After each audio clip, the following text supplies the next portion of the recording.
Hello, everyone. I'm happy to welcome you at the sixth workshop within the framework of the program Dialogue on Collage and International Exchange of Ideas. This program is supported by the European Union through the House of Europe Grant Initiative. Today's session is moderated by the project manager Irina Kudryashova, and the simultaneous translation is provided by Lola Macedon. My name is Annete Sagal, and I am the initiator of this project.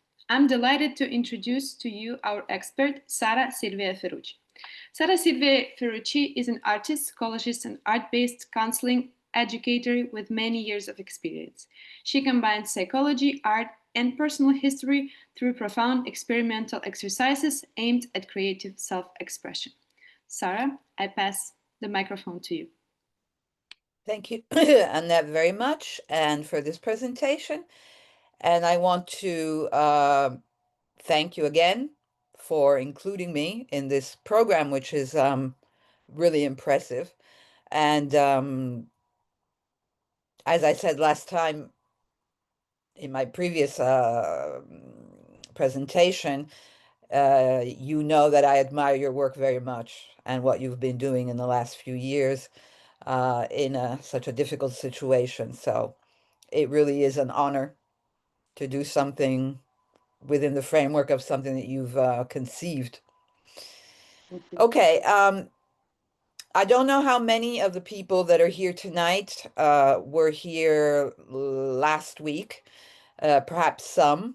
And then I say to them, good to see you again, although I can't really see you, but and welcome to you and to the people who are here for the first time. I'm going to pause a bit to help the translator.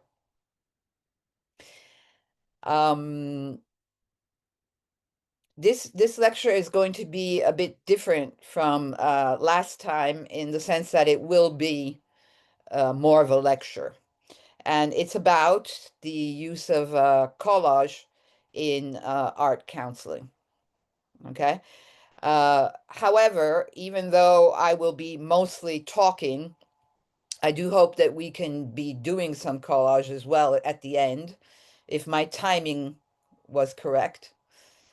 But I also invite you while I'm speaking to, if you want to make collages. A bit like you're doodling, but instead of using a pen, you're using pieces of paper and glue.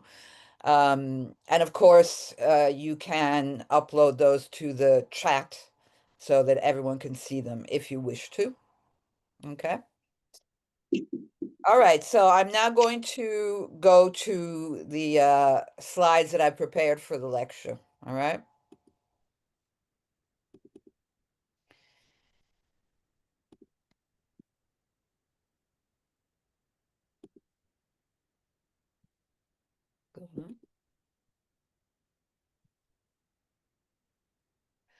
Okay. Well, I start with this, which is just information. So the correct spelling of my name, and the fact that I come from Rome, Italy. So I'm Italian, but I'm bilingual because I lived a lot of years in the United States, where I also got my BA in art history and then continued to study for a few years in the States, then went back to Italy, where I currently live. But I also spend a lot of months a year in the UK, where I am right now. Okay, so I have given you my... Будь ласка, вимкніть свої мікрофони. Please turn off your microphones. Thank you.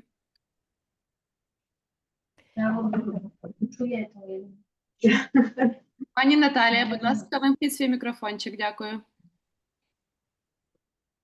Okay.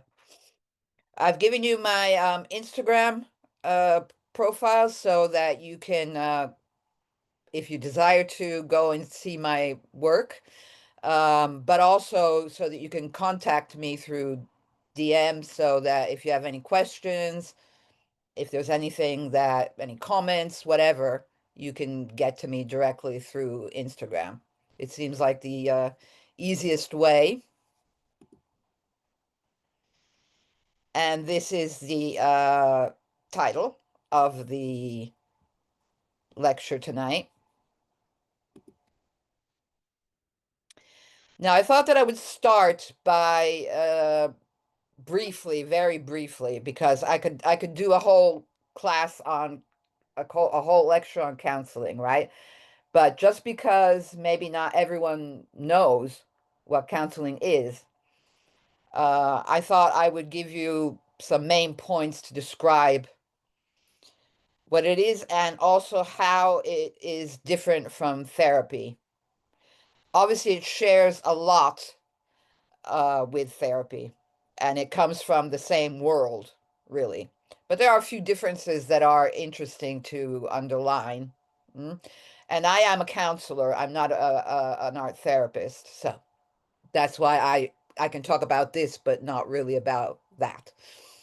Okay, so first of all, counseling is a helping relationship, right? Where a counselor is there to support and help a client. We'll see that, in fact, people who go to counselors are called clients and not patients, as they might be called in art therapy. Because, as I was saying, it's not a therapeutical relationship. Mm? In counseling, art making is used to increase self-awareness. So through the use of art and different forms of art can be used, basically all of them, the person can arrive at understanding himself or herself better. It also has as a goal that of enhancing the well-being of that person and the quality of life. So sometimes people go to counseling or counseling groups, not so much to solve a problem, but to have the opportunity to relax, um, meet people, and add a new form of expression to their life. Then there's a deeper level that might happen where emotions get processed and they can arrive at insights, just like it happens in talking therapy, really.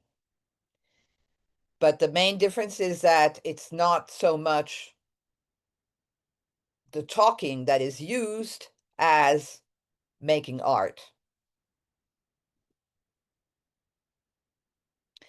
So while making art becomes a way to explore and express thoughts and emotions that will come at you from the page when you actually make a work of art.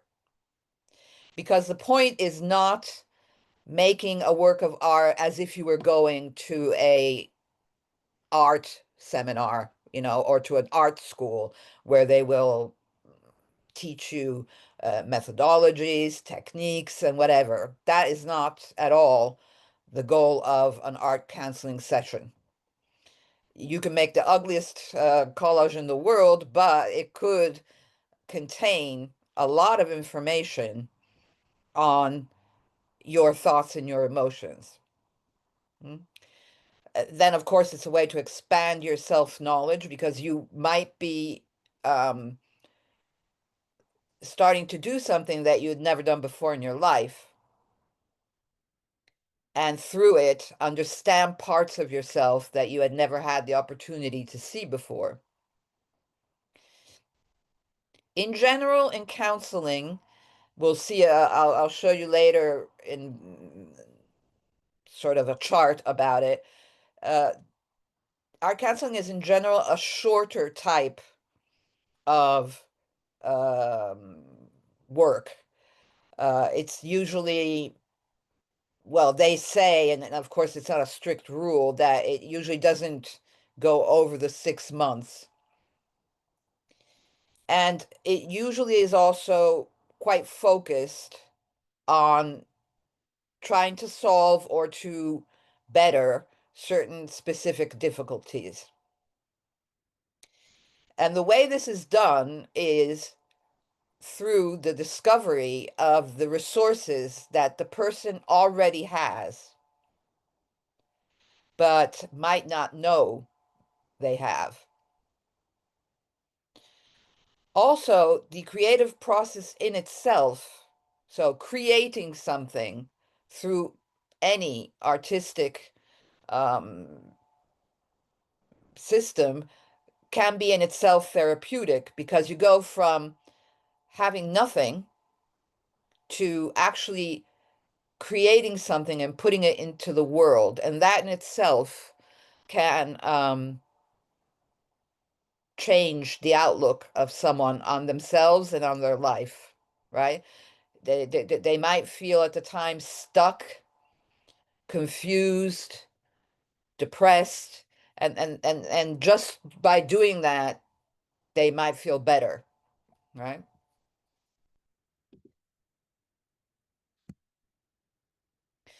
So here is a incredibly, how can I say, minimal comparison between counseling and therapy.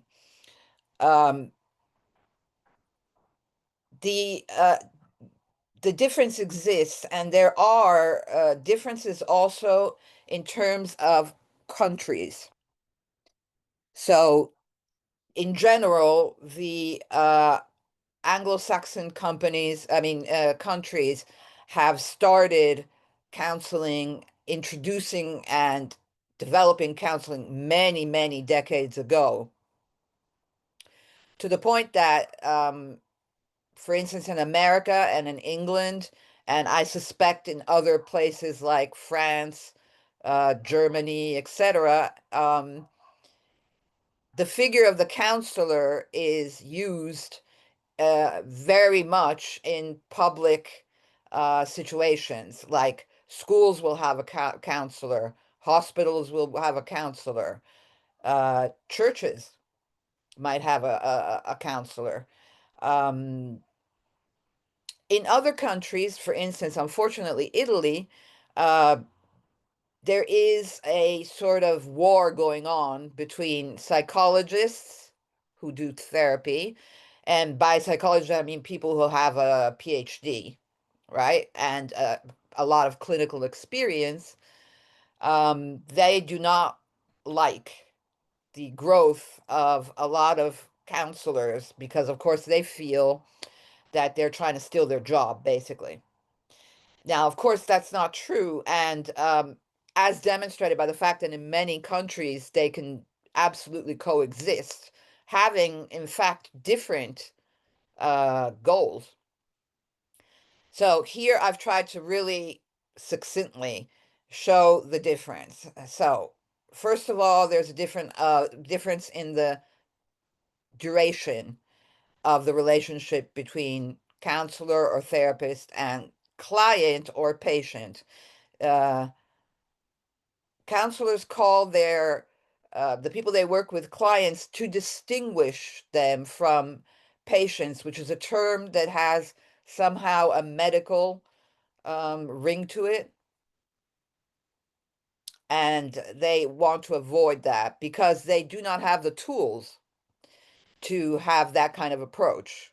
Whereas a lot of psychologists and psychoanalysts do. They have the training, for instance, to give medicines and stuff like that. Counseling tends to, as I said before, to focus on specific issues, right? Whereas often therapy works on looking for the underlying issues and the personal history behind the problems that the person might be facing at the time, right?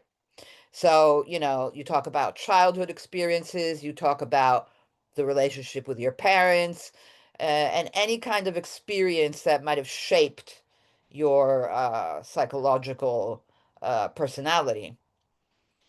Counselors do that too, but in a very less delving in way, okay?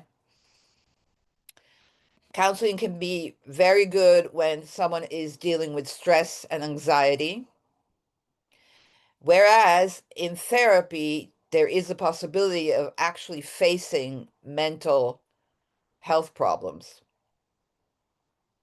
Of course, this is even more true when we go into psychiatry, where psychiatry is actually, done by doctors who have an MD and can look at this side of things. So typically, people will go to a counselor for during times of difficulty that they need to somehow face together with someone. So, for instance, times of divorce or separation, or in any case, relationship problems, times of grief when they have lost someone, or even, as I said before, when there's something missing in their life and they want to increase their well-being. Mm? And this is especially true with art counseling, and we'll see why. Whereas, as far as therapy goes, they can actually look into problems such as depression, post-traumatic stress disorder, and severe mental problems. Okay?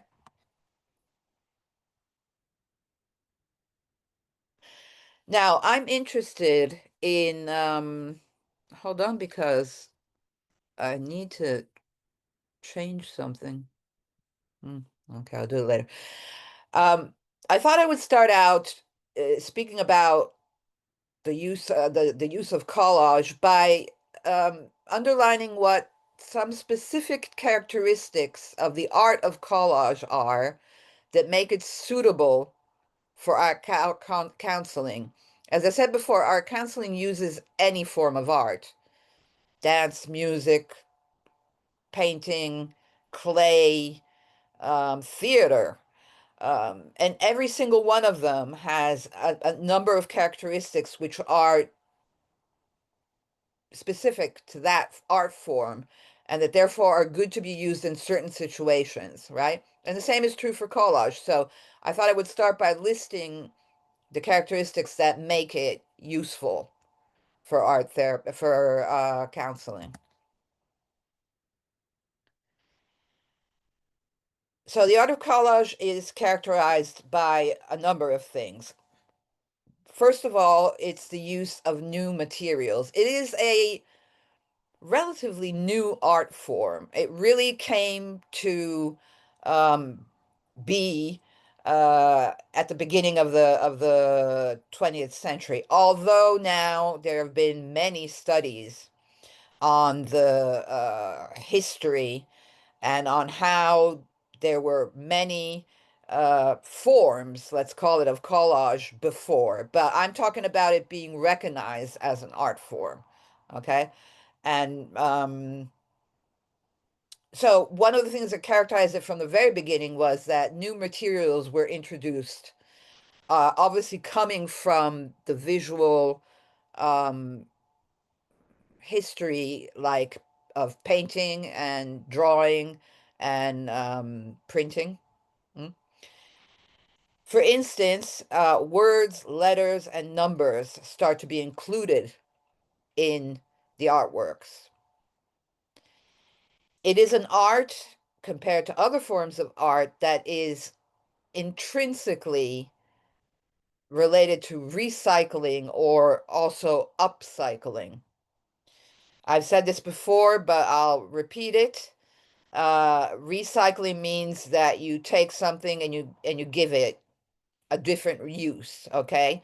So if you have a button and you insert it into a collage to represent whatever, okay, you're recycling that button. Upcycling, on the other hand, is a step more, so that that button is going from being just a button, there's thousands of them, to having a particular meaning in a certain artwork, okay? Also, especially nowadays, but not only, even in the early days, found and poor material is used. Hmm? So we're not talking about expensive paint, particular art brushes, clay or other material of that type. These are all very noble and often, unfortunately, expensive materials, whereas collage uses anything, including scraps that are basically leftover pieces of paper. Hmm? Also, the tools that are used are readily available and, again, not expensive.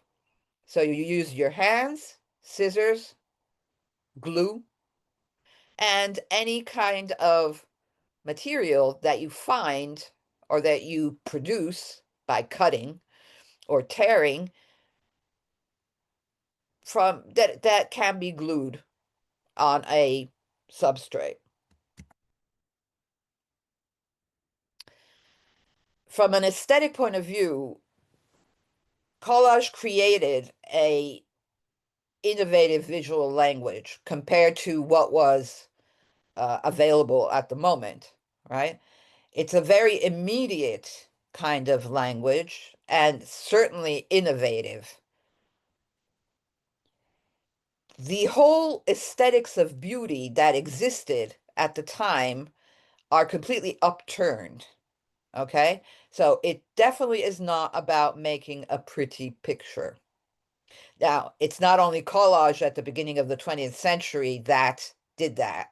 Of course, there were a number of movements that worked towards a complete revolution of what the aesthetics of art had been up to that point.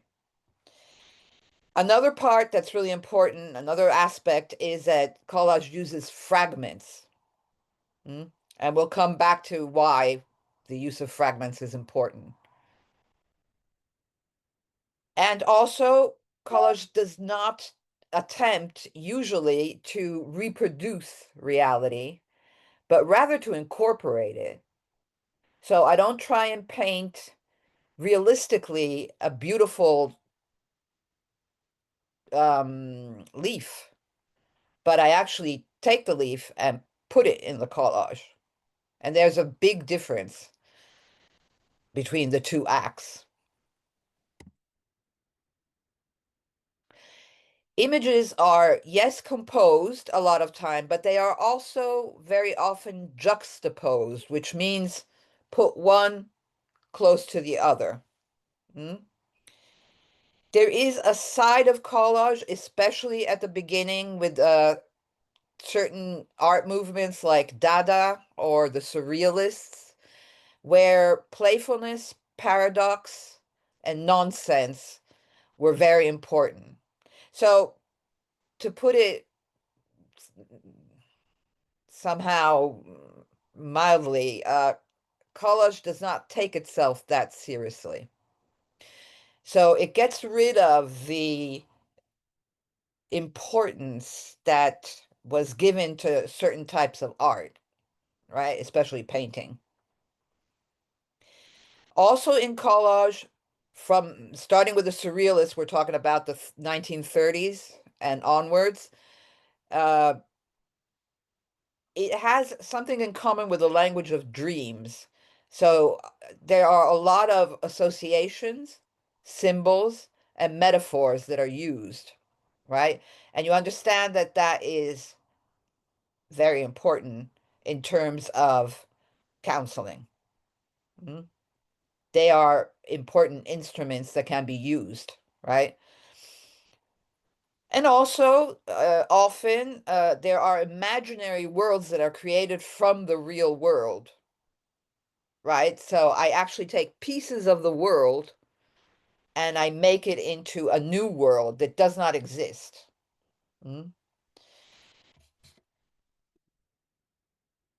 Okay, here I'm giving you a few examples of what I've been talking about. This is Marinetti, who is a futurist. So one of the new movements, avant-garde movements at the beginning of the 20th century, and look at the use of words that are obviously cut out. It would look like it was cut out from newspapers. There's a whole message here. We're not going to go into every single work of art I show you, because that would be another lecture, okay? But just to show you, and also the type of composition, like I was saying before, I mean, it's a lot of people would say it's a mess, right? And he's putting together collage, so words that are glued with drawing, a little bit of paint. So there's a big freedom of composition. This is a lovely, wonderful collage artist who is famous for these very mysterious and beautiful compositions. And I would go back to what I was saying about the language of dreams.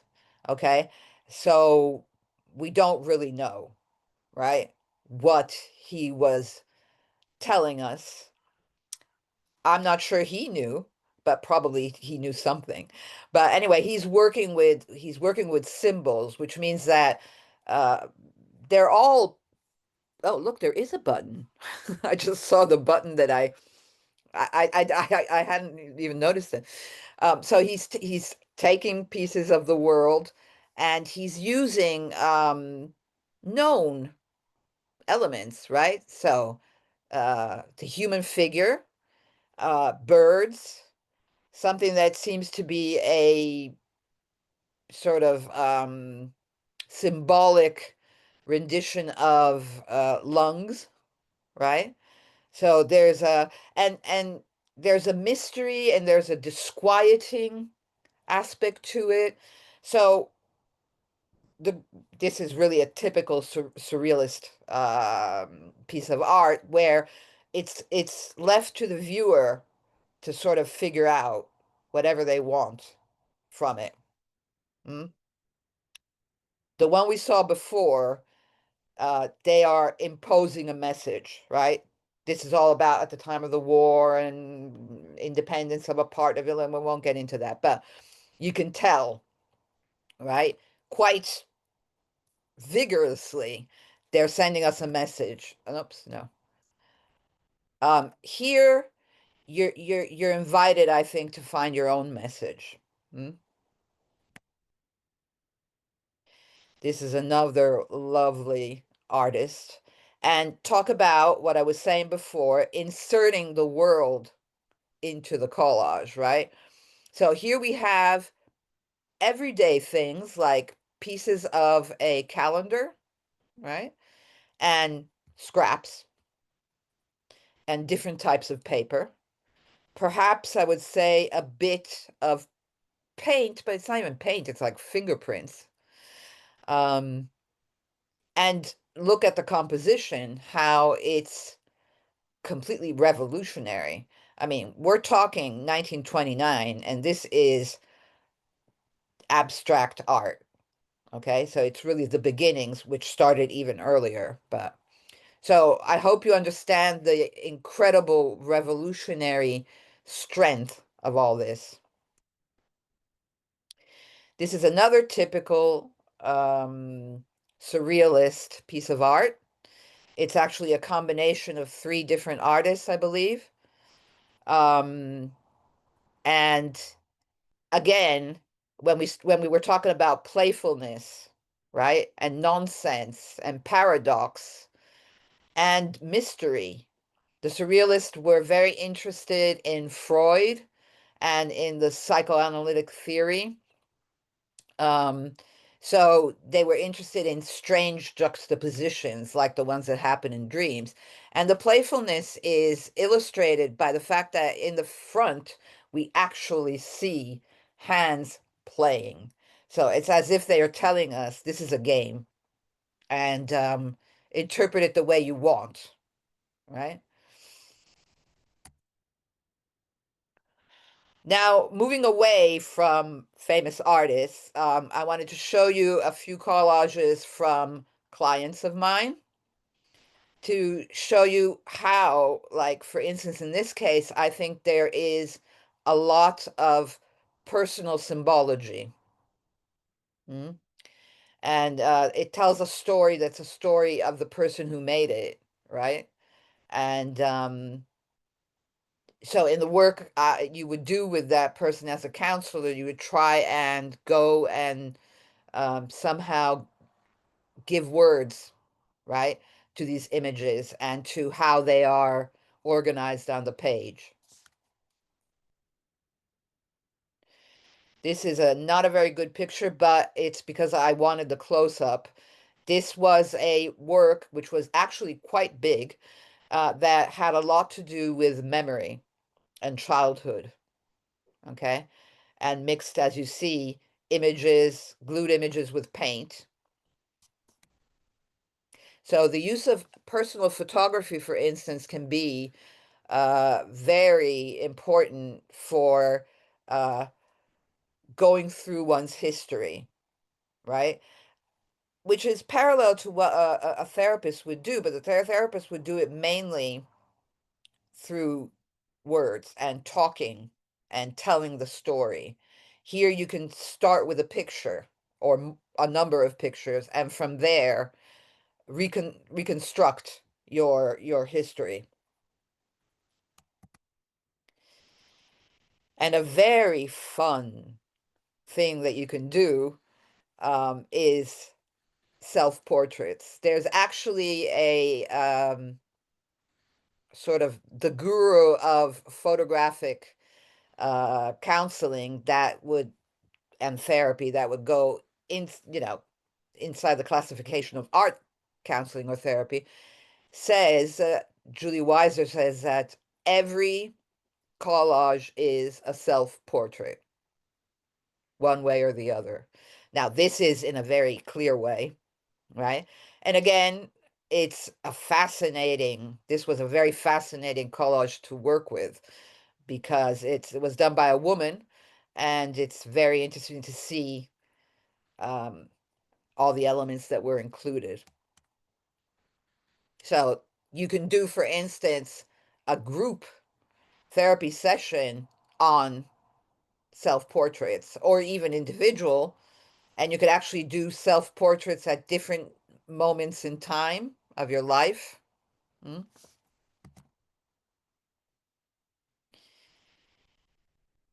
Okay, so now that we've looked at some specific characteristics of collage, let's see how they're used in art counseling.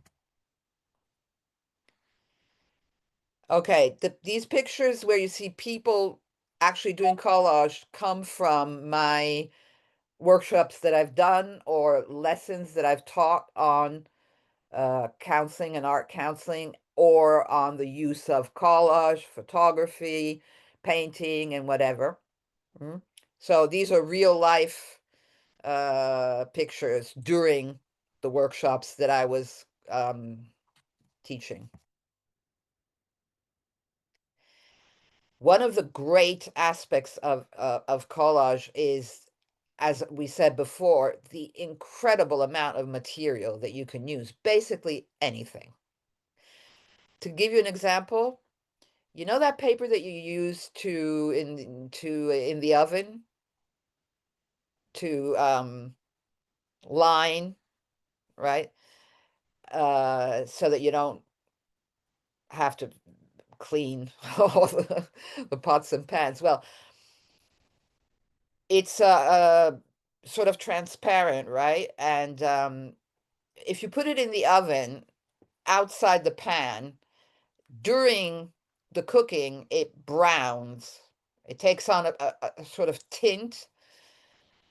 Well, once I'm done cooking something, I cut that part and keep it.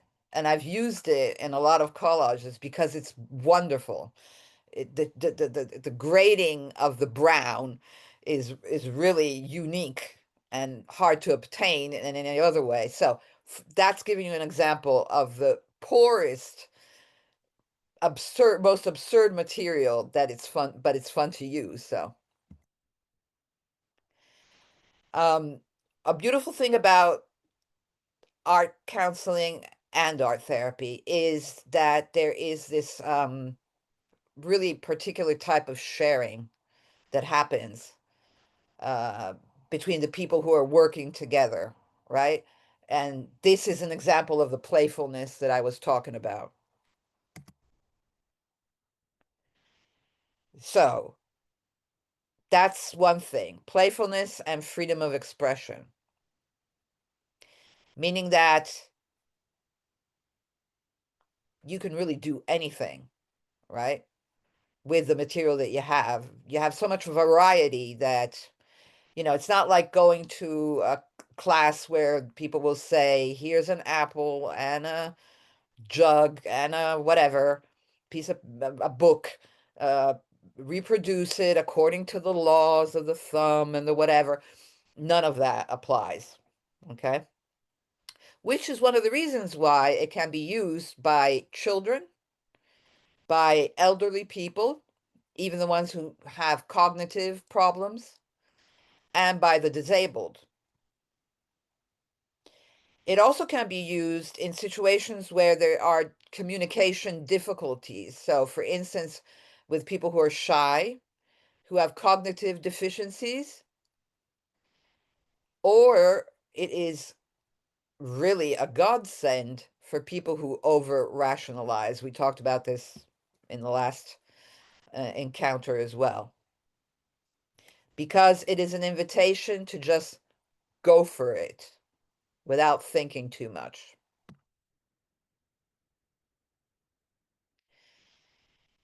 In collage, there are a lot of tactile sensations, right? What Annette's doing right now. So you're looking through, so you're touching the paper, you're looking through the magazines, you're, uh, you know, uh, straightening the paper out, you're cutting, you're tearing. So you're using your hands in a variety of ways. And by doing that, you are in direct contact with your body, which means that you are more in contact with your feelings. When you use a brush, right, you have a mediation between you, your body, and the piece of work. In collage, you don't. It's a direct contact. In fact, tearing and ripping paper can be used as a controlled outlet for aggression. Aggression is one of the themes that people bring to counseling, right? They're mad. They're mad at someone, they're mad at something, they're mad about their life. And maybe this aggression comes out the wrong way in their life, which creates problems for them. You know, they're aggressive with their kids, with their partner, on the workplace. So the fact of tearing and ripping paper is incredibly therapeutic and can actually be used in itself as a way to get that aggression out in an innocent and non-harmful way. But the result of it then can be used to make a collage. Fantastic. Double purpose. Collage helps overcoming resistance. People come to art therapy sometimes or art counseling saying, oh, but I don't know how to do that. In collage, there's nothing that you need to know how to do, you know, because people are used to thinking of art as, something that's done by an artist who's a very skilled person. And of course, this is all true, but it's not the purpose of using it in counseling. And there are various ways that the counselor can organize their work. For instance, it can be very useful to have an archive of pre-cut images or pre-cut scraps, actually not cut, pre-teared, torn scraps. This is because if you have an encounter of 50 minutes, 60 minutes with one individual, it might be useful to give them the material already, okay? But it is also useful for them to create the material there because it's a good observation point for you to see how a person creates their elements, how they cut, if they tear and how they tear, right? This is all important for you to observe, you as the counselor, I mean. Or the other material they can work with is their own personal material. So they can bring to the session photographs, of course, letters, recipes, tickets, anything that has a meaning for them or that they have found and they consider relevant somehow. And of course, you can mix the two as well. Some of their material, some of the material you offer them, or material that you produce during the session. The reason why it works is because images have many, many layers of meaning, right?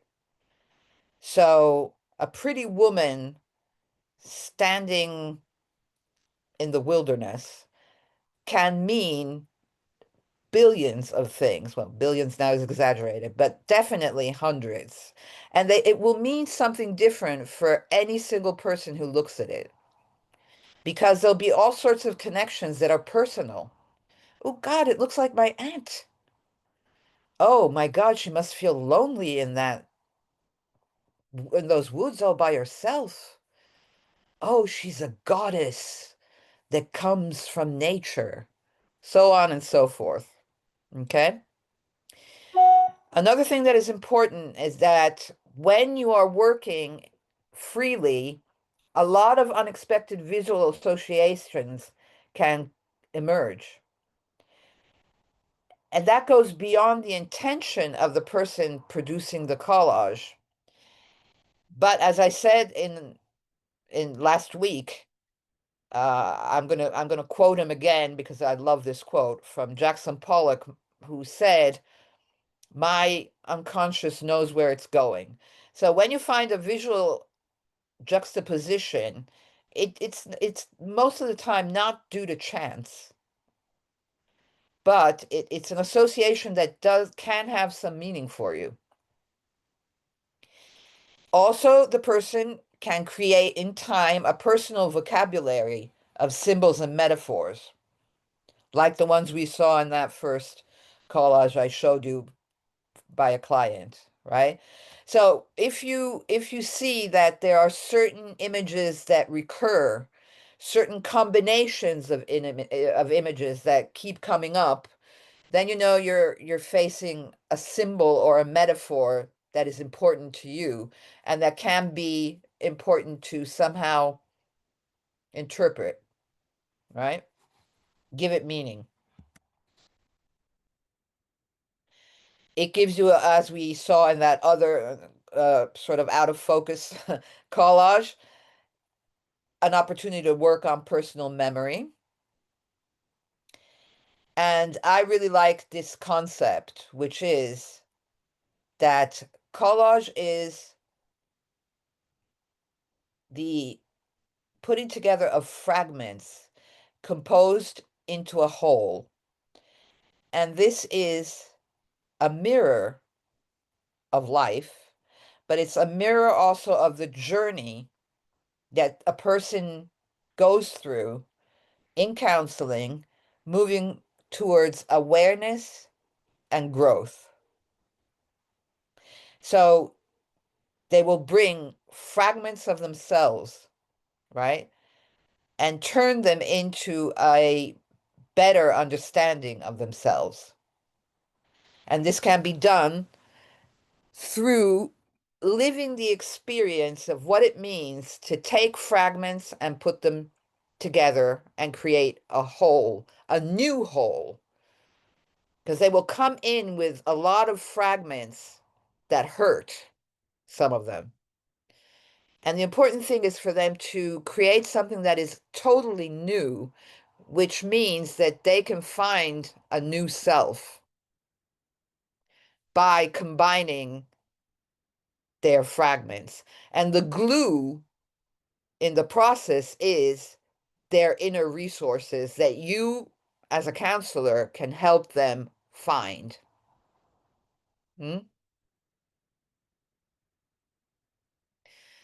Now, as a incredibly wonderful example of what I just said is this collage by Hannah Hock, who I think is one of the most extraordinary collage artists of that time. She was within the surrealist movement. And this is an illustration of what I just said. This is a life. And it shows you all the different ages. And it shows you like the combination up there with the woman with the fingers. If it is a woman, because it might be a man. That's like, about thinking and about composing and about seeing through. And there's probably here 1,000,000,001 references to her own life, right? It certainly is, like we were saying before, a form of self-portrait. But this is a self-portrait in time. Goes from being a baby to being an older woman, again with the fingers. So this also shows you how you can even introduce the concept of time in the art of collage, right? Now, again, it could be an entire lesson, an entire lecture in itself. So, but I just wanted to talk about a few of the tricks, tools of the job of an art counselor. So, one of the tools is active listening. Active listening is listening, obviously. It's not like they're going to put the radio on while you're talking. What does it mean that it's active? It means that it's not just listening, but it's also observing other elements besides the words coming out of the mouth of the person. First of all, how those words come out, how the person speaks, right? Very quickly, and you can't even understand what he's saying, or very slowly and pensive, or many other ways. Another thing to pay attention to is what the body does, okay? And so if there are movements, if there is stiffness, if there is anything that can reveal to you beyond the words or together with the words how that person is actually feeling, okay? So non-verbal and non-verbal communication. They say that 75% of our communication is nonverbal, and that the true communication between people happens on a nonverbal level, of which they may or may not be aware. A nice exercise is to, when you watch the news, when you watch TV, etc., start looking at the clues that even famous people, politicians, give you through their body language. Some of them work very carefully to control their body language as a way of giving you a message. Well, a very big, I mean, I'm just thinking of people like Trump, of course, right? Yeah, the Mag guy. Putin, who's basically frozen, right? Zelensky, on the other hand, right? Very human, personable in a way, but very inside his role, right? So all of this can be a great exercise for you, or just the people you know, right? And always keep in mind that there might be a contradiction between the words that are being said and the nonverbal message that the person gives you.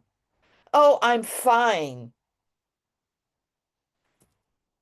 right? What's true? Usually what the body is talking about is true. Okay, the counselor asks open questions. That means that it doesn't say, there's a lot of red in this collage.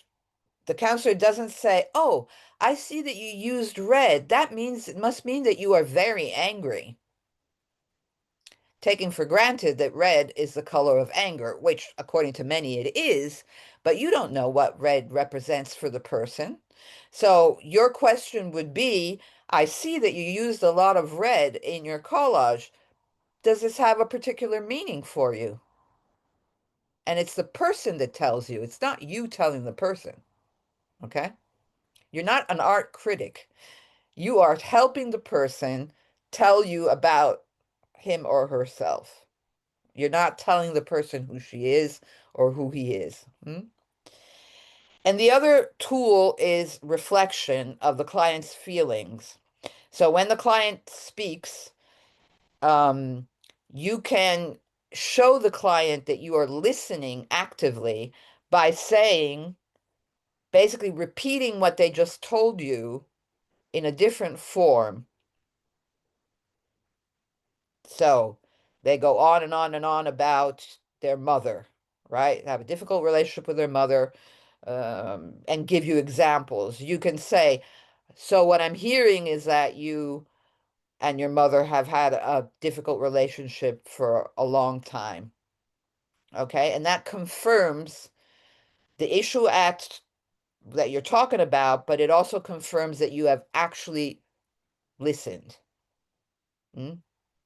without judging and without any preconception. Okay, this is a little something about that sort of represents what goes on. Okay, so you have the client and the therapist.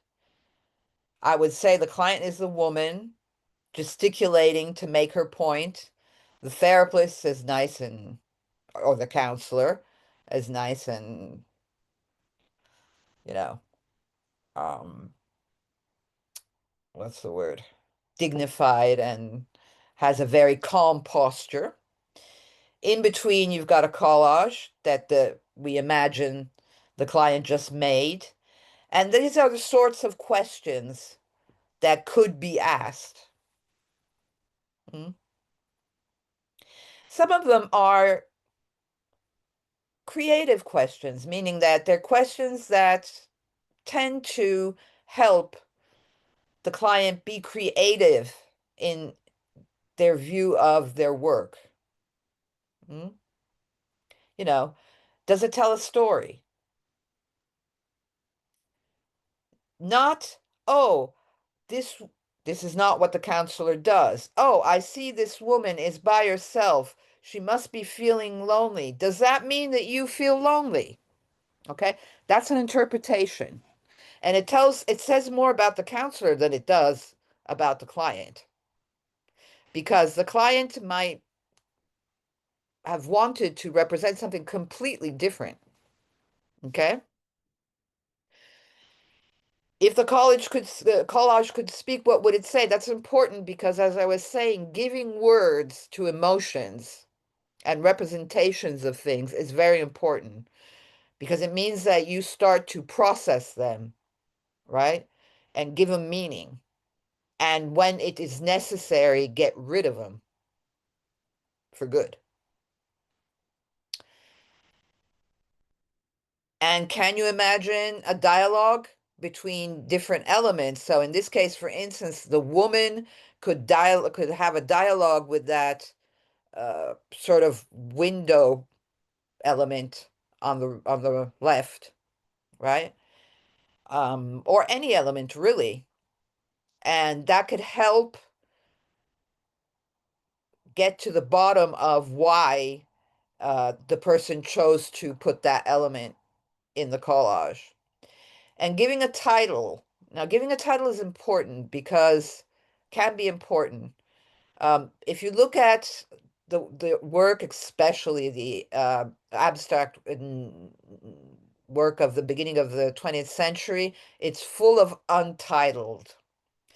The reason for that is that they wanted to uh, distance themselves from a tradition of Madonna with Child, The Visitation, the Battle of whatever, where titles were really sort of belonging, making you belong to the club of people who did that type of art, right?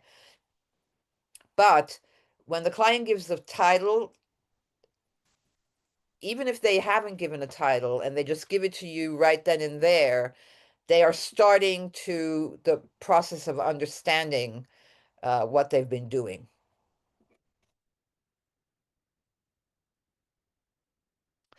Now, a wonderful thing of art counseling is it can be done individually and it can be done in groups. Groups are fun. There are different types of groups. There's groups that do a one-shot workshop on a theme or just to have fun and do collage for an afternoon. There are groups that are thematic groups. I've done many of those and they're really great.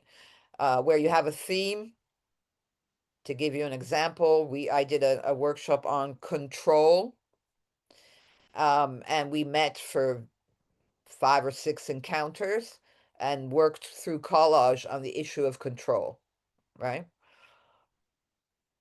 One thing is typical of a group is playfulness and fun. In fact, counseling is used in groups nowadays a lot. They call it coaching, which is a word that I do not like. Because it's too close to sports and doing exercises and strengthening your muscles or whatever.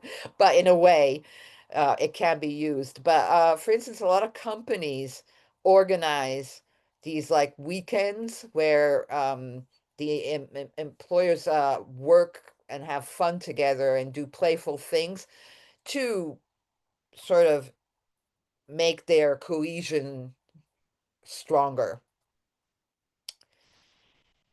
When counselors work with groups, what they can do, like in the case I just mentioned, is identify group dynamics and work on them, for instance, through collage, to arrive at new behaviors. So if there's like aggression, conflict between members of the group, that is a good way to get it out, right? And work on it and move on to a more positive way of communicating. The people who are in the group can have shared projects and develop team spirit.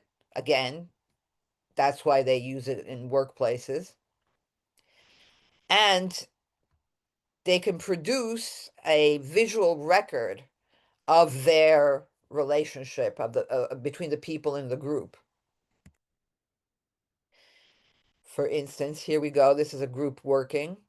They have a lot of fun because it's like they're cooking together, so to speak, right?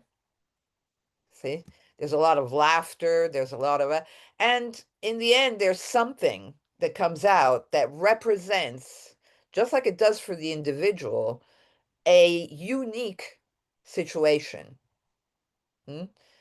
that came to be between those people. And relationships, in a broad sense, are born this way.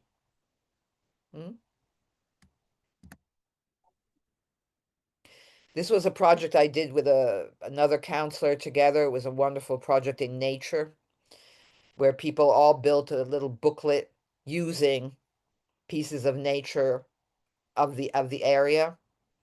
And then this was the final exhibition of all the books. And as you see, people are smiling, laughing. They love it. This was during one of my lessons, and after the lecture on collage, all the people did a communal collage. It was important to work on how to do something creative together, right? Without stepping on each other's toes and observing the way it happens too. Because, some people will be very shy, stay in their little corner. Other people will be very invasive and put their stuff all over the place. And this is very important in terms of self-knowledge, but also in terms of group dynamics. This is the final product, which I love. Some of it is glued, some of it isn't. It's three-dimensional as well. There's a bit of writing. So very rich. Done very quickly. And at the end of it, what we did was destroy it. Also because otherwise there would have been a fight, who's going to take this home, blah, blah. So what they did was tear it to pieces. And most of them said that it was an incredibly liberating experience. You're creative, you make something, and you destroy it.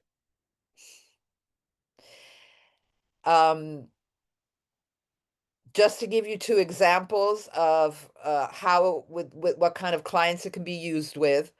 It can be used with children who already, of course, when they go to school, maternal, whatever, use art. But for the counselor, it's important to observe it from a specific point of view, right? Not just they're having fun, right? But what are they doing? One of the things it does, it stimulates cognitive activities at an age, for instance, when pre-reading and pre-writing, it can help them describe what their world is like, right? And what happens in that world. As you very well know, play therapy is used, for instance, in difficult situations like abuse or family conflict. The counselors or the therapists will observe the play, and from the way the child plays, they can figure out what's going on in their life. It helps them verbalize because first they show it, they represent it, and then by talking, by asking them, so what is it you're showing me here? What is this? They can start from the images to then describe. Whereas if you ask them a question verbally only, often for children it's difficult to organize the answer according to the logic of storytelling because they might be too young to do that or confused. It increases their self-esteem because of the usual thing that is, I put something in the world that didn't exist before this. And oftentimes when they work together, like in the case we see in the picture, it helps create stronger bonds between children, for instance, in a classroom. It also can be used with the elderly. It's very moving, actually, to work with them. Because unfortunately, and more than before, or maybe there's just a bit more understanding of it nowadays, a lot of people have memory issues. Well, one of the reasons is also that people live longer, and so they can find themselves impaired, cognitively impaired. So when that happens, there is this thing called reminiscence therapy, which helps them go back to their personal history and share it with others. And that can be done through photographs, letters, any sort of proof of their existence that they can share with someone else.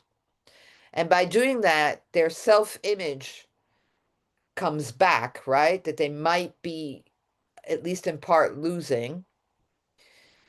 The group interaction gets strengthened because they obviously will have certain things in common. You know, they might have gone through a war. They might have gone through particularly hard times. They might have a family. You know, oh, I've got a daughter as well, and this is what she does, and blah, blah, blah. So it gives them the sort of stuff of life to share.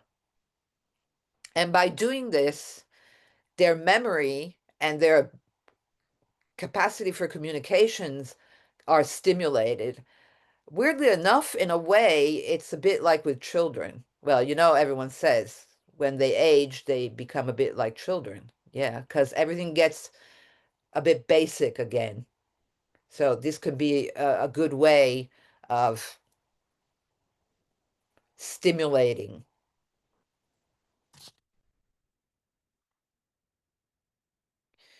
Okay, I'll get to this. Let me get out of here because I want to.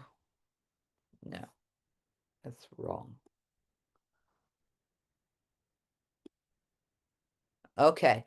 Now, I have not been watching the chat, so I don't know if there are particular questions at the moment. No. Okay. And also, I don't see anything being uploaded. So maybe people were listening more than making. But I want you to go away today with a collage or more than one.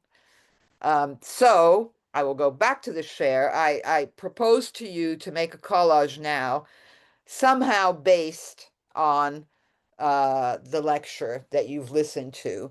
In a normal situation, if we were all together and not on screen, what I would do is I would pair you where one does the counselor, the other one does the client, to experience somehow what the things I was talking about. Now, we can't do that this way. But what I would like you to do instead is to make a collage. Why can't I find myself anymore? Oh, here. Uh,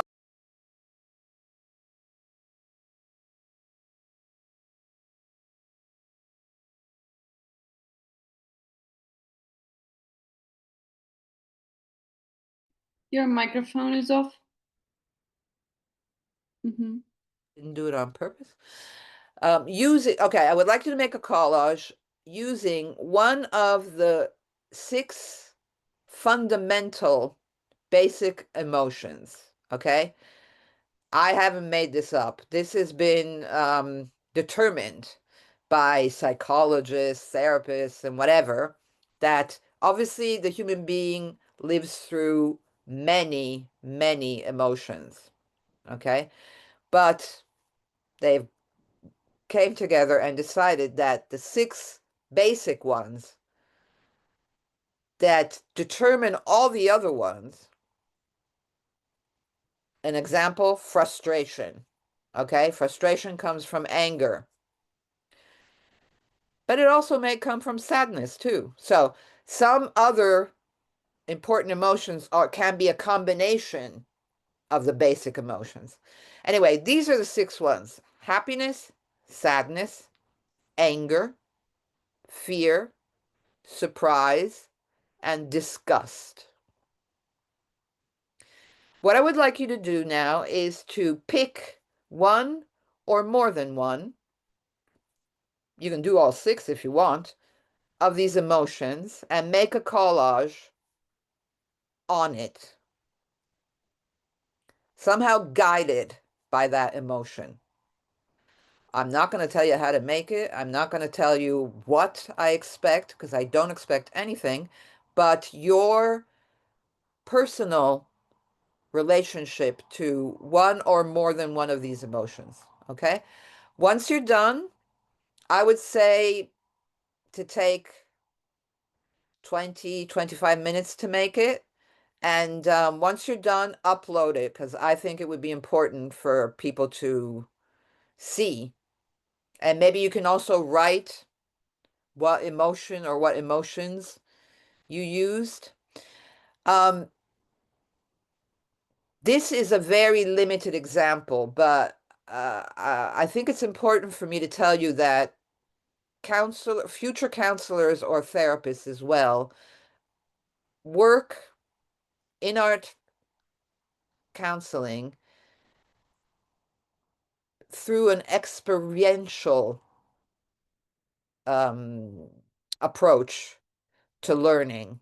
So it's not so much about, here's the theory, blah, blah, blah, blah, blah, blah, blah, words, words, words. You do that as well. But the most important part of the learning process for counselors is experiential learning, which means I do what the client will be doing, because otherwise I will not understand what the client is going through. I can understand words because we all speak, right? But it's through the direct experience that I can then have a relationship with the client based on the artwork that they will produce, okay? So when I did my master's, which was 3 years long, every time we met, we used a different art form, right? And we used it with a counselor, and we were the clients at that point, so that we could understand what it's like to be in that position, okay? It's just like therapists, go through therapy for years before they become therapists, so that they understand the position the person will be in, because otherwise you can't. It's like when they say you don't know what depression is if you haven't been depressed. Now, that's not a fortunate example, but you could say you don't know what happiness is if you haven't been happy. So, okay, so pick one or more of these emotions and just go for it. And I will be happy to see what you come up with. Have fun. And also you can ask any questions if you'd like Oh, in the chat, please. or you can turn on your microphone and speak. Absolutely. Absolutely.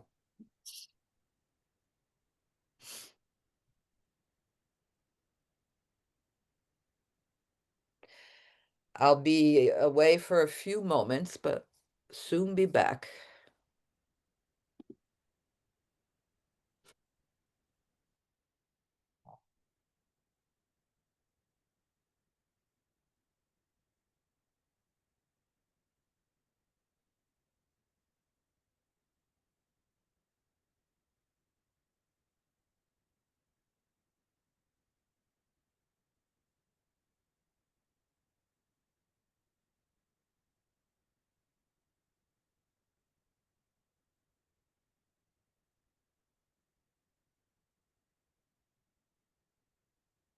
almost done. I thought it was 2 hours. I say.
Okay, you can hear me, right? Yeah.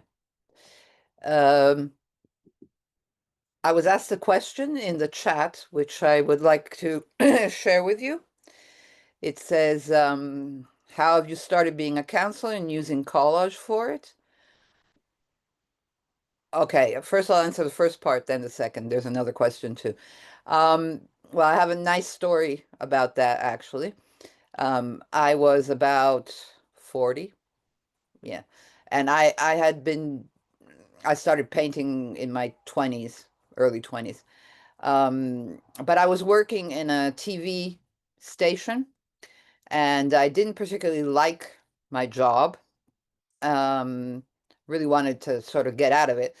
And so I started looking for masters in art counseling. So I got in touch with this school. It's called Aspic in Rome, which is actually the first school that introduced counseling to Italy. And they sent me a package with their courses. And there was a very serious counseling course that went on for 4 years and whatever. But in the package, all of a sudden, it fell out of the package. There was this brochure on art counseling, which I had never heard of. And it was a beautiful brochure, all full of colors. And I started reading it, and it seemed to be the most exciting possible counseling. And I spent days saying, oh my God, what am I going to do now? Because it seemed somehow that the regular counseling course was more serious and it would be easier to find a job and blah, blah, blah. But then in the end, I just couldn't help myself. And I started doing art counseling. So as I said before, I learned to use every form of art, not just collage. But during the course, we had a day dedicated to collage and its use in art counseling. And as I said last week, I fell in love with a new art form that I didn't really know very well. And that's when I became a collage artist, basically. Well, it took a few years to become a decent college artist, but I just really found that it was perfect for me. So that's the answer to the first part of the question. And what is the most exciting and the most difficult in counseling for you? Well, what the most exciting part for me is when I see people express a part of themselves that they haven't expressed before. The biggest satisfaction for me is to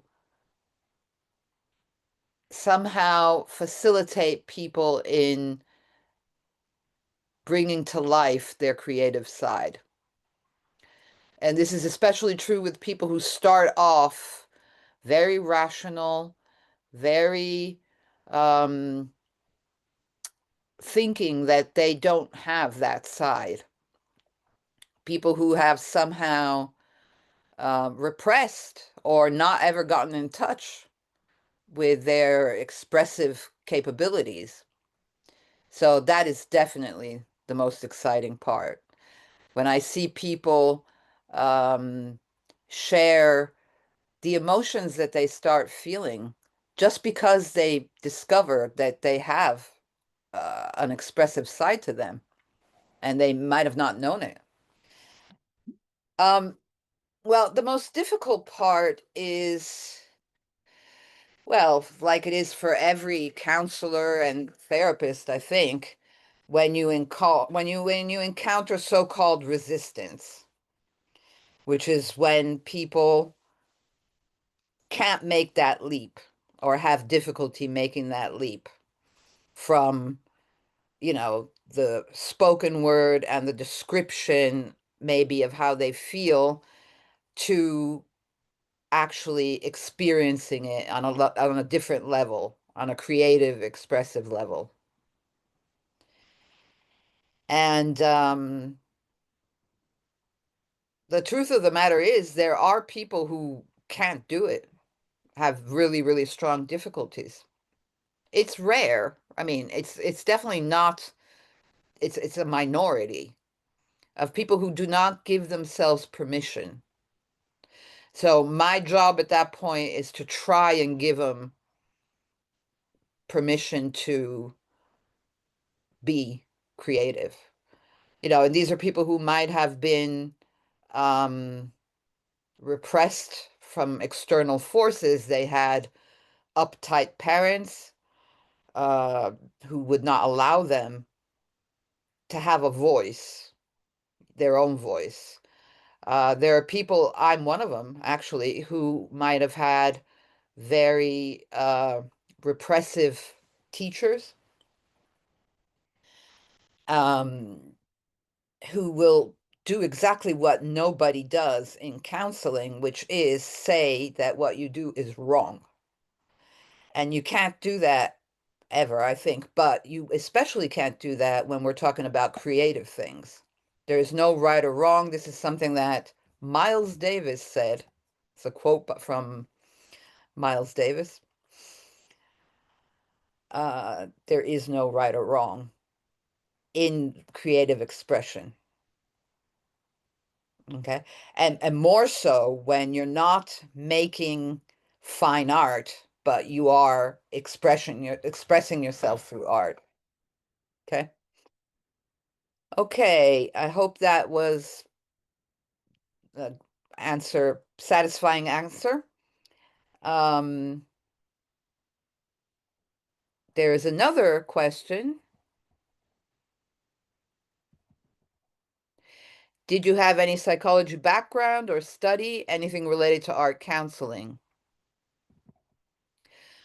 Well, when I did my BA in the United States, I don't know how many of you know that in the American university system there is a major and a minor, meaning that you have a principal, the first, uh, what do you say? I can't think of the word. The first thing that you study, which in my case was art history, and then you have a minor, which means that it's the secondary thing you study.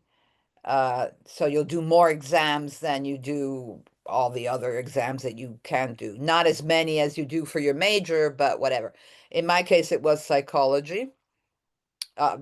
Plus, I started on a personal level having therapy experience quite young. And so, of course, that counts. um, so, yeah, so I've always been interested in both art on the one hand, both as an artist, but also as an art historian, which I never was officially an art historian. I never did it as a job, but I was interested in art history. I come from Rome, and Rome is like a huge art history scene. You walk around and you're going from ancient Rome to modern art all over the place. So it's a wonderful uh, place to grow up in and to learn about art. Just walking around, basically. Um, and then I was always very interested in psychology, like it often happens for personal reasons at the beginning. So I've always been interested in reading about it, apart from studying it, um, because not a lot of people know that a lot of psychologists, psychoanalysts are great creative writers. If you read the case studies by Freud, they're like novels. They're incredible. And both Freud and Jung, for instance, write marvelously. And so it's really just like, you know, for the pleasure, and of course for learning about their theories. I'm seeing some wonderful work.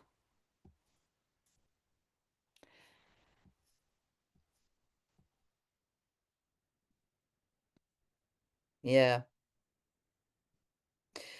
Well, there is a collage entitled "The Fear of Never," well, where there's a comment, "Fear of never fully showing up, doubts about one's own path." And that is a typical issue that can be dealt with in art counseling, which is not just about, I have this problem, I have this thing to, solve, this problem to solve. I just went through a divorce, or I'm always fighting with my sister, or I can't stand my boss and this disturbs my working practice, and blah, blah. So these are problems that need to be solved, that can be dealt with. But then there is more of a existential, philosophical side to it, which is, okay, my life is all right, but there's something missing and I want more.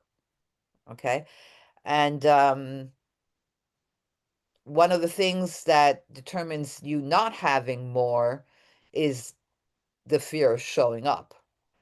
So it's the fear of exposure, the fear of delving within yourself to find um, sides of yourself that you don't know anything about. And that's a wonderful process, but it can be a scary process too, because you don't know what you're going to find. What if I find that I'm not as calm and collected as I thought I was? What if I find that within myself there are emotions that I don't want to have? So if it's like, you can use the metaphor of Pandora's box, right? So you open it, inside are all your emotions, and there's going to be many of them.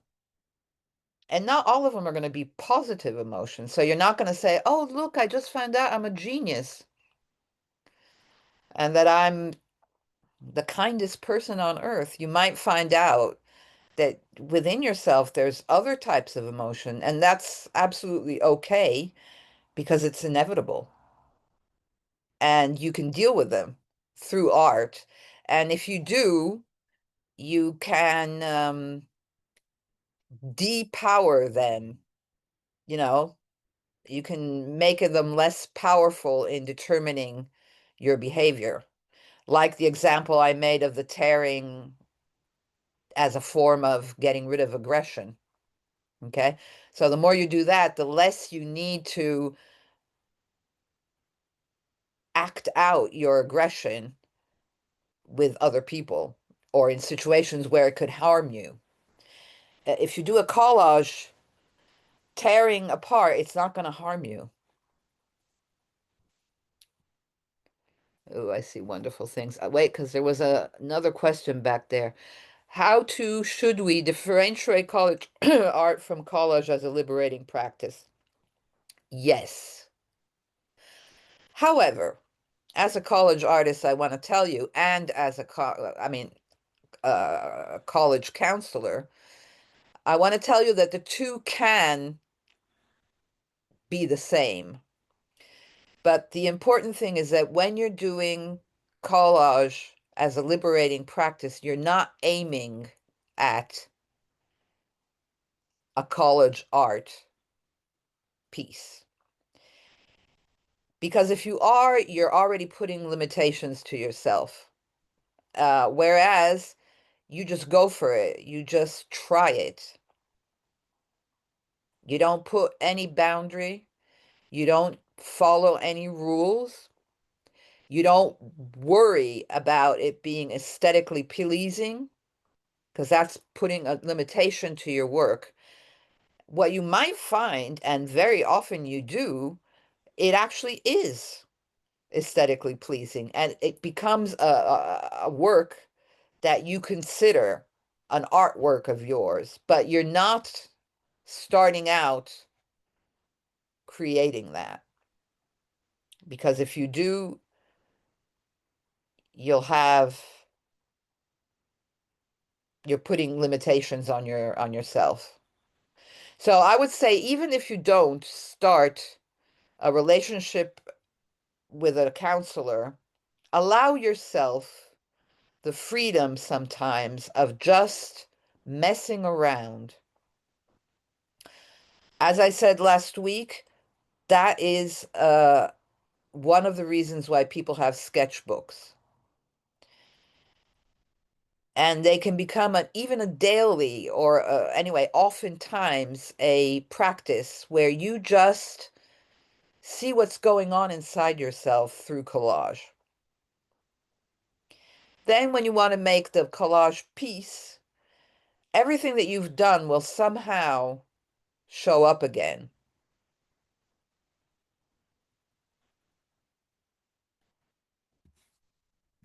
Yeah. See, from the examples that we are looking at, which are quite wonderful, and I have to repeat what I said last week, that I am incredibly impressed with your skill. So of course, I have no idea how long any of you have been practicing, but really the results are fabulous. And that's the thing. All of the ones I'm seeing here are incredibly expressive. I mean, you can feel by looking at them the feeling that is behind them somehow.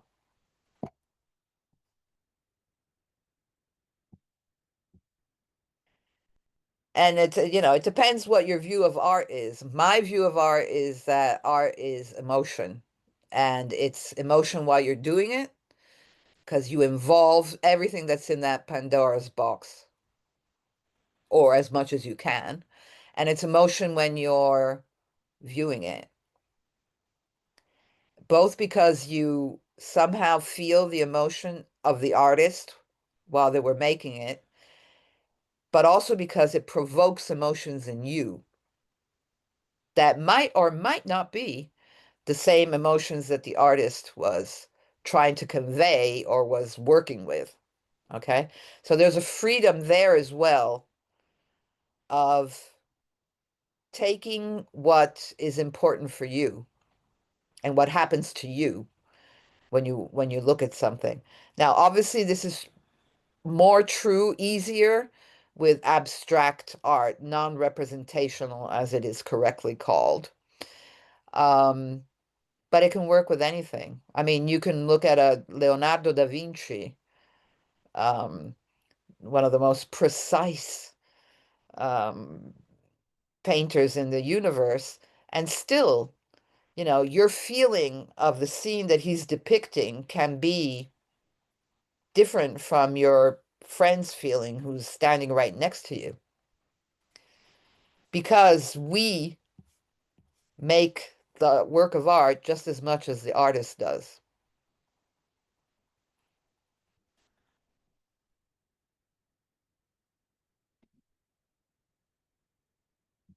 Yeah. There's another title, which is Fear of Missing the Momentum, Should Haves or Should Nots.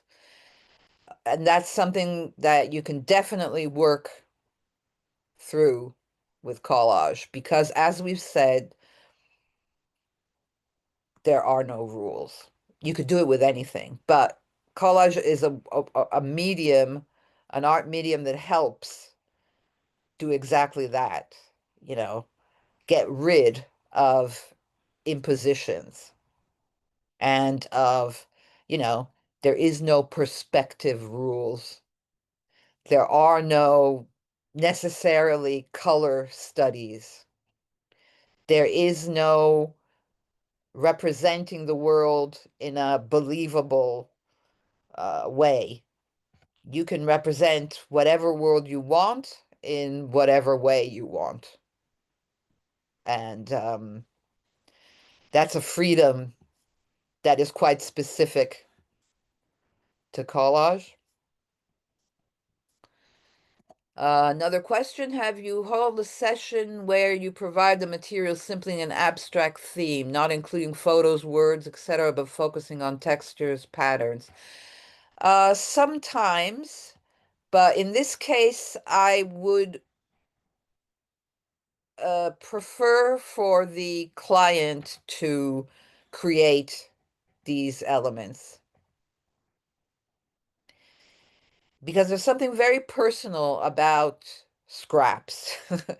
Scraps are a wonderful thing. I mean, I love one of the things I love about them is that they're rubbish that people would just throw out without a minute's thought. And, you know, I find myself picking them off the floor, you know, and saying, "Oh God, look at that! That one's really a good one," and putting them in the pile. Because they're so expressive. So I think that that should definitely be done by the client itself. So in that case, himself or herself, and it would be probably worth spending. Also because it's easier to make a scrap than it is to cut a element.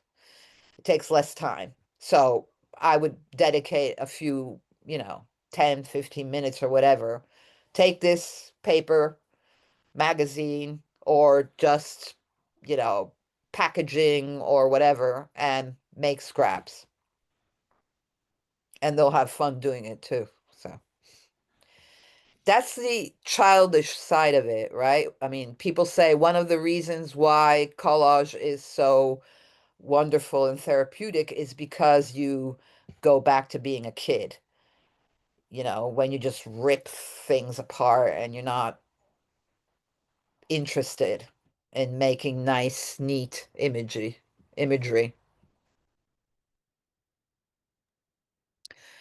I'm glad to see happiness as well, because happiness is a tough one. I mean, people resist saying I'm happy, right? It's easier to say I'm worried, I'm sad, I'm angry, I'm perplexed, I'm confused, but I'm happy seems like a big statement, right? One idea is that happiness per se doesn't really exist. It's a moment. It's a number of moments. It's a special um, ensemble of things that just happen, you know, the sunset, the moment with someone you love.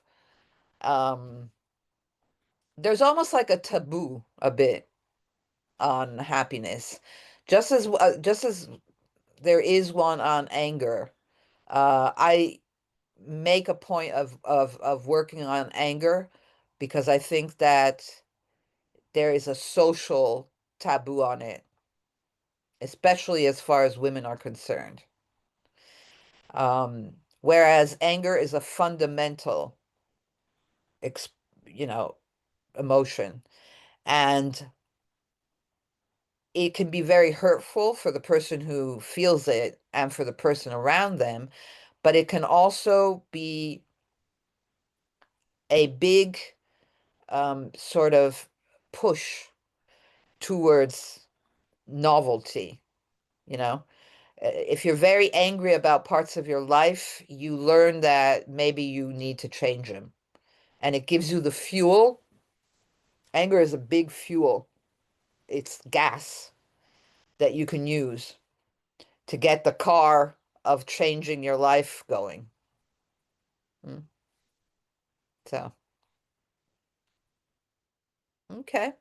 Yeah, I think about happiness. It's also related to like generational trauma, where we were deprived of everything. And I'm sure not like we as Ukrainians can relate to it, but also other nations can also relate to it.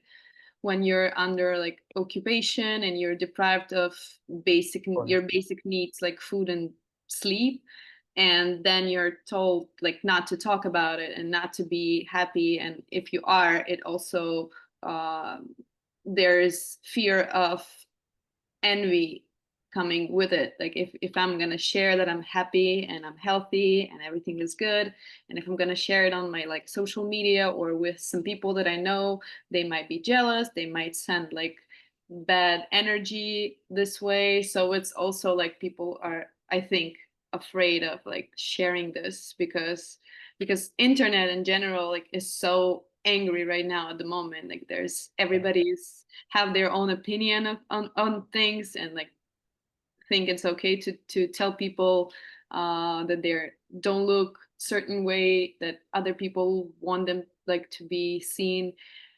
So yeah, so this is like it's a challenge to to be happy. Absolutely. Yes, it is. And it's quite revolutionary, so to speak. And then there's the other side of this, which I think is also very important, which is fake happiness. So we are surrounded by um, all this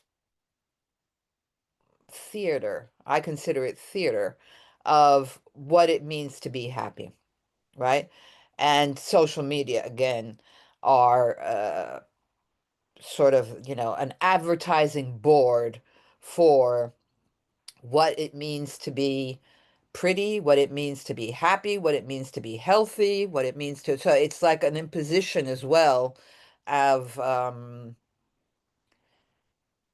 of a model of happiness that doesn't necessarily correspond to how you feel.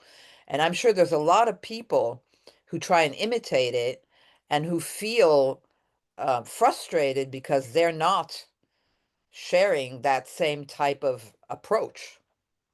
So as you see, both happiness and fear are and anger are exposed to the same type of taboo, or are both risk being an imposition on other people, and people risk following in the footsteps of these angry people or these fake happy people.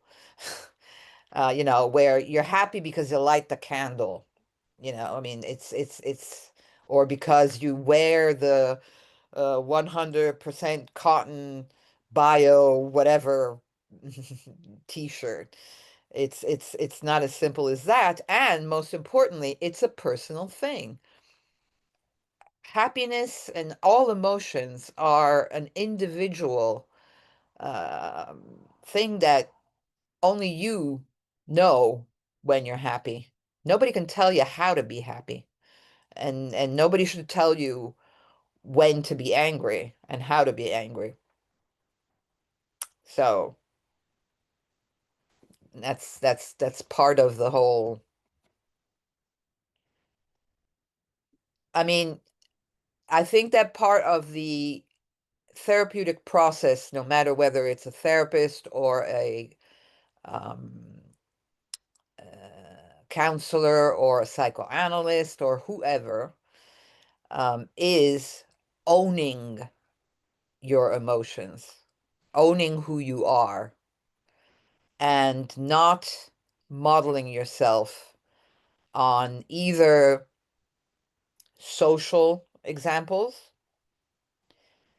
the celebrity or the influencer or even the, you know, wonderful artist, and making peace with your Pandora's box.